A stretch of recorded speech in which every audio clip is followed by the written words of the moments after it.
Hello, it's Michelle at thedaretobeyou.com. Today I'm sharing with you my interview with Katie Spots, who is incredible, just an incredibly inspiring person. She did the solo row across the Atlantic Ocean without a support boat. Want to talk about a dare and a new life experience? She's got it. Anyways, I don't want to waste any more time. I want to share her whole interview with you as much as I can, so here goes. About 1 year ago, I set off from Dakar, Senegal in West Africa with 2 sets of oars, 4 iPods, 300 chocolate bars, and I rowed on a 19-foot rowboat all the way to South America. Well, growing up in high school, I wasn't particularly athletic. I was more or less the bench warmer in every single sport I was involved in. But at 18, that changed when I started to run and then had the courage to do my first marathon. And after that, that sparked me to do adventure after adventure, which inevitably led to my row. So between my first marathon and my row, I had run across a couple deserts, cycled 3,300 miles across the U.S., and became the first person to swim the Allegheny River, which is a 325-mile swim. And were there any insights that you had about your connection to the planet, or humanity in general, or as a whole? Any insights along that? Well, while I was on my row, there was that instant connection between me and nature, because I had dolphins surround my boat, fish would be following, and to the point where I would plan my day around the sun. I'd know that I'd wake up with the sun, and it being out there, I definitely felt much more connected, just because my life was dependent on what was actually going on. Very cool. Did you laugh while you were out on your row, and about what? Well, I was completely alone out there, but I did have 4 iPods, so I loaded those with music, lectures, but I also put comedians on there, so that was my special treat after rowing. At the end of the day, I would listen to like Comedy Central and all these goofy, funny things, and so that was one of the highlights of my journey. And who would you say your favorite comedian is? I don't know if I should admit this, but Dane Cook is pretty funny in my book. I agree. How did you go to the bathroom while you were on your row?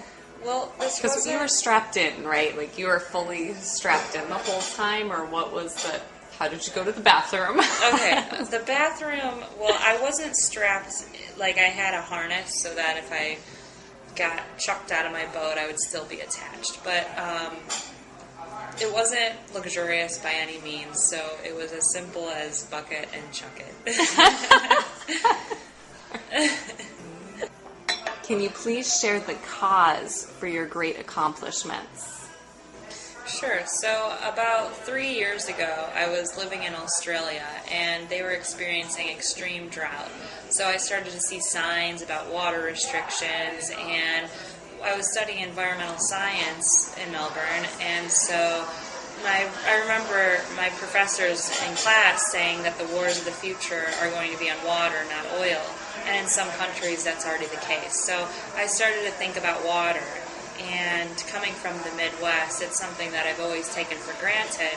And after researching a bit more, I found out that 1 billion people on our planet don't have clean water to drink. And so that really stuck with me, because it's the most basic human need, and I couldn't understand how so many people could be without it. And while I was in Australia, I was on a bus, and there was a guy who was chatting to me, and he mentioned that his friend rowed across the Atlantic 2 times. And it was with that, after that conversation, that I was very intrigued, borderline obsessed about ocean rowing, and I decided to combine both passions, my passion to challenge myself and the passion to do something about this cause I believe in. So the result was my Row for Water, a solo row across the Atlantic to raise funds and awareness for clean drinking water. And what has been the effect of your accomplishment?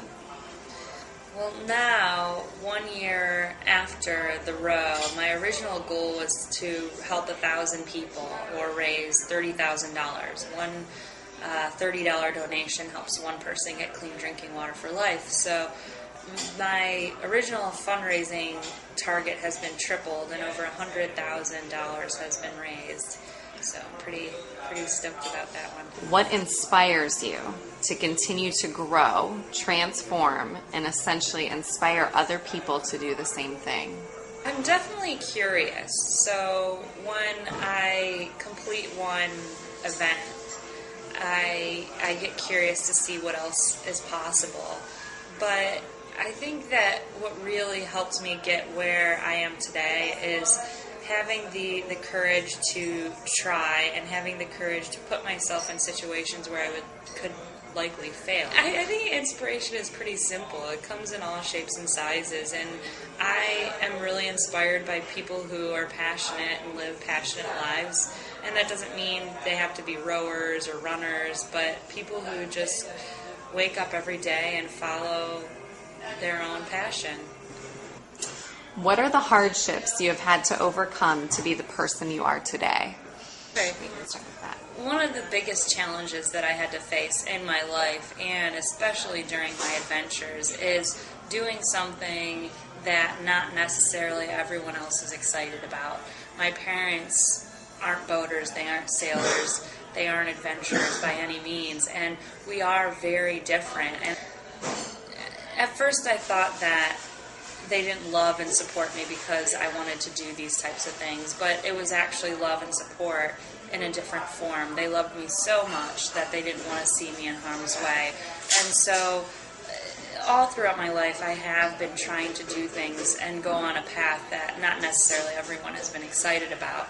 But I realized that you really need to stay true to your own calling. And I did try to ignore that, but it catches up with you, and it's best just to really live the way you want, and hopefully people around you will accept that. And I've been in a really good position that my parents have been more accepting, and it's been a struggle, certainly. I mean, I don't think any parent in the world would want to see their daughter or son in the middle of an ocean, and rightly so. So that's been a big challenge to know how to accept that. And I mean, when I was out there, I didn't have a boat following me, so I needed to depend on myself 100%, and I had no idea. There's nothing that prepares you for rowing an ocean. You can train to run a marathon and run outdoors, but the ocean has an agenda of its own, and you're just playing with cards that you don't know what will come. Now, are you an only child? I'm not an only child. I actually have two older brothers and one younger sister. Are you close with them? I'm very close with my sister. She's just turned 16, so I had her come out and stay for a week in California, and had a nice chat with my brother last night as well. So very different. We're all very different, but we care about each other. And what about, do you have a significant other? Are you single, attached? What's your life like in that area with what you do? It's like an interesting question. Well, I do have someone who's pretty special in my life. He's my teammate for my next big challenge, and he's another ocean rower who crossed in 2008, and he was the person that I went to all throughout my journey, and he was the last person I saw in Africa and the first I saw in South America. So he's pretty special, but we'll see what happens there. Perfect answer. Well, he's in London, so I'm not sure how that's going to work, but I just saw him a few days ago. How did you guys end up meeting? I emailed him about 3 years ago. With ocean rowing, there's no ocean rowing for dummies, so you really have to talk to other people who have done it. So I sent him an email asking him a few questions, and it really grew from there. That's awesome. What is your motto, if you have one? Well, I have this quote that I really like. I think it's like, the voyage of discovery lies in not finding new landscapes, but in having new eyes. I really like that one because although I do all these things, it's not about that. It's about how it changes me as a person. Have you heard that quote before? I haven't. I was going to ask you who that's by. I didn't say it. I think it's the voyage of discovery lies in not finding new landscapes, but in having new eyes. I'll have to look that up. I like it. Good. It's good. I really like that too. It's good. If today was your last day to live and you could leave one message to the world to hear, what would that message be? I think it would be along the lines of don't limit yourself to what you think is possible. I spent a lot of time, I spent a lot of time debating whether something was possible.